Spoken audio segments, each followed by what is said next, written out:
Today we're going to be making my favorite peanut butter cake. Tomorrow's my birthday, and this is exactly what I want, served with vanilla ice cream. This recipe is from Molly Yeh. She has a great cooking show on the Food Network called Farm Meets Girl. Welcome back to Easy Cuisine. I'm Jenny. What makes this recipe easy is that it's 2 steps. You don't need a mixer. The first thing that we're gonna wanna do is preheat your oven to 350 degrees.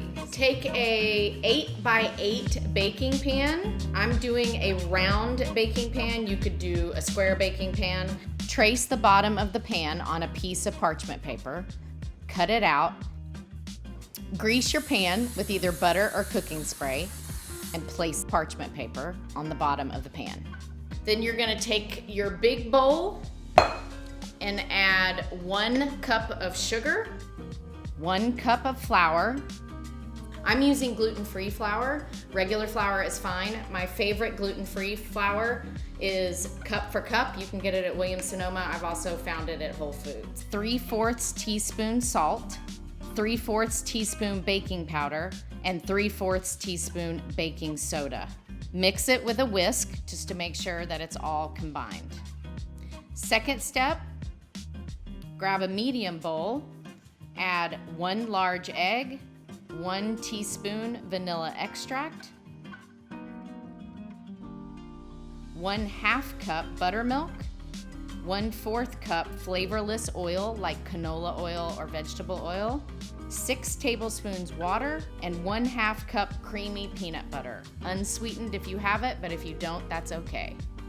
Mix this together with a whisk, and you're gonna have to mix it a little bit. It can be tough to get the peanut butter to break down and become smooth.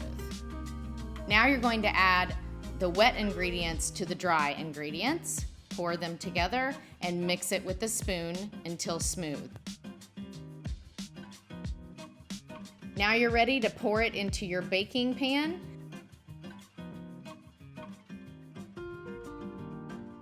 And put it in the oven at 350 degrees for 30 minutes to check for doneness.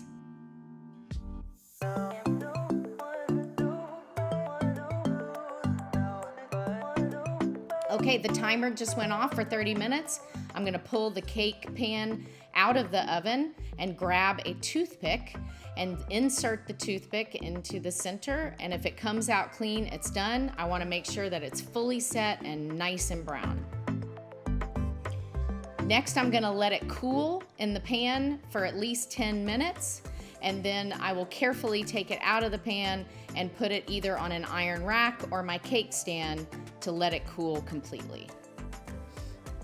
You can serve it as is, warm, or let it cool completely, and there's a variety of toppings. I like to have it with vanilla ice cream. Another way that you can do this is to add whipped cream on top and some berries for more of like a red, white, and blue 4th of July celebration, or just simply sprinkle a little bit of powdered sugar on top.